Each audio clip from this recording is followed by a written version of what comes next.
a Brasília.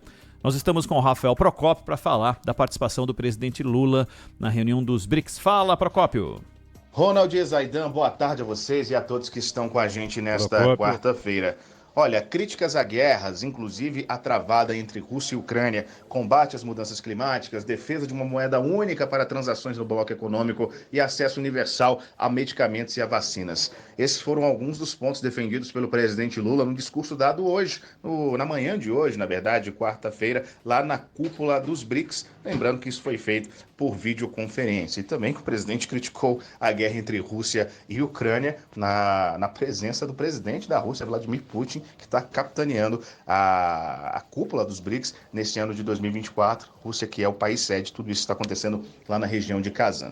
Bom, Lula também citou o apoio do BRICS na presidência do país em outro bloco, do G20. Esse foi um dos principais pontos aí desse discurso que durou cerca de 7 minutos. Dentro disso, o presidente Lula fez menção à busca pela paz a nível global, afirmando que o lema da presidência do Brasil no bloco, o que vai acontecer a partir de 2025, será focado nisso. Vamos ouvir esse trechinho. Como disse o presidente Erdogan na Assembleia Geral da ONU, Gaza se tornou o maior cemitério de crianças e mulheres do mundo. É insensatez. Agora se alatra para a Cisjordânia e para o Líbano. Evitar uma escalada e iniciar negociações de paz também é crucial no conflito entre Ucrânia e Rússia. No momento em que enfrentamos duas guerras com potencial de se tornarem globais, é fundamental resgatar nossa capacidade de trabalhar juntos em prol de objetivos comuns. Por isso, o lema da presidência brasileira será fortalecer a cooperação do Sul global para uma governança mais inclusiva e sustentável. Pela rotatividade do BRICS, pessoal, o Brasil seria o presidente do bloco durante o ano de 2024, mas esse trâmite ficou para 2025 por conta da presidência do G20. Inclusive, as 20 maiores economias do mundo se reunirão no Brasil no mês de novembro. Essa foi a primeira aparição pública do presidente brasileiro desde o acidente do último sábado. Por conta da queda sofrida no fim de semana, Lula foi recomendado a não fazer viagens longas e por isso não foi à cúpula que está acontecendo lá na Rússia até pelo menos quinta-feira. Essas reuniões bilaterais serão conduzidas por lá pelo chanceler Mauro Vieira, que está presidindo a comissão. Inclusive, uma já foi realizada nesta quarta-feira e outras devem acontecer até amanhã. Antes da gente finalizar o assunto sobre o presidente da República, agora há pouco estávamos lá no Palácio da Alvorada, que é a residência oficial, e a primeira-dama Janja da Silva, apareceu rapidinho para conversar com a imprensa e disse que o presidente está muito bem de saúde, mas que ele vai continuar despachando lá do Palácio da Alvorada até pelo menos o domingo, só volta para o Palácio do Planalto na segunda-feira. E com isso ficou em xeque a viagem para São Paulo, para acompanhar aí o segundo turno das eleições municipais. A primeira-dama disse que só deve acontecer caso existam orientações médicas liberando para uma viagem aérea. A gente segue de olho. Valeu, Procópio. Obrigado. O Zaidan, sobre os BRICS, presidente Lula e o que o Brasil tinha a dizer, dá para se considerar que também quando Dilma Rousseff, que é presidente do Banco dos BRICS, fala, também tem o viés brasileiro ali, né? Evidentemente tem, mas falou-se sobre Venezuela, falou isso fora dessa fala, né? Mas falou sobre Venezuela, do veto brasileiro sobre Venezuela e sobre Israel e a guerra Rússia e Ucrânia, com posicionamentos muito claros do lado brasileiro diante dos chefes de Estado dos outros países e principalmente ali diante de Vladimir Putin na questão Rússia-Ucrânia. O que a Dilma falou me parece mais relevante, porque ela falou de coisas concretas, inclusive do uso do dólar como arma política, como arma de dominação, e a menção a uma moeda única entre os integrantes do BRICS foi a parte mais relevante do que falou o Lula, e claro, quando ele menciona a situação no Oriente Próximo, ele menciona também Erdogan e repete então a frase do Erdogan. Mas ele não cita Israel e ao listar problemas pelo mundo, ele não menciona os Estados Unidos. Inclusive como causa dessas guerras. Não são duas guerras no mundo. Essas, como disse o Lula, podem se tornar guerras intercontinentais. Mas há outras guerras severas, duríssimas, acontecendo, por exemplo, no Sudão do Sul, tanto no Sudão quanto no Sudão do Sul, na África Central. Mas essas duas guerras, elas têm claramente uma origem e atendem diretamente a interesses e movimentos dos Estados Unidos, ou diretamente ou por intermédio da OTAN.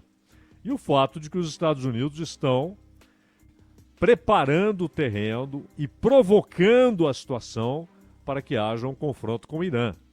Quem está trabalhando para que essa guerra se estenda, se amplie, ganhe contornos bem maiores e mais graves, são os Estados Unidos. E ele não mencionou os Estados Unidos ao falar dos problemas mundiais. Não mencionou nem sequer Israel, mas aí estava, obviamente, ali já implícito, né? E com relação à guerra na Ucrânia, o que ele diz é que é preciso ter paz, um acordo de paz. Isso é muito genérico, quase juvenil, né? Tudo bem, isso o Papa fala isso, todo mundo fala isso. A questão é como isso pode ser feito e qual a causa. São 7 movimentos da OTAN de absorção de países. É só pegar o mapa e ver os países que neste século aderiram à OTAN e perceber o claro movimento de cerco à Rússia, um cerco militar. Então isso não pode ser tratado a sério sem mencionar as causas. Só dizer queremos paz, sim, claro. Mas e aí? O que provocou essa situação? O que continuará provocando essa situação? Continuará provocando, inviabilizando, inclusive, qualquer tipo de acordo. Então, nesse aspecto, foi um discurso juvenil. Oportunidade perdida, Zaidan? Hã? Oportunidade perdida? Não, eu acho que não, porque era o que ele queria dizer, né? É um discurso que não entra ali para a história, não muda a realidade, mas fez o discurso, né? E as palavras duras com relação ao que está acontecendo em Gaza, a menção corretíssima, aí sim muito adequada, de que a devastação em Gaza atinge agora a Cisjordânia e o Líbano. Isso perfeito o que ele disse. E aí ele repete Erdogan ao dizer que é hoje ali o maior cemitério de crianças e mulheres no mundo, né? É aquela pequena faixa de terra. Mas, de qualquer maneira, e com relação à Venezuela, o Putin, o Xi Jinping já sabiam desse desfecho. Eles não fizeram a lista ali em cima da perna, né? Peraí, esse aqui vai, não. Imagina, né?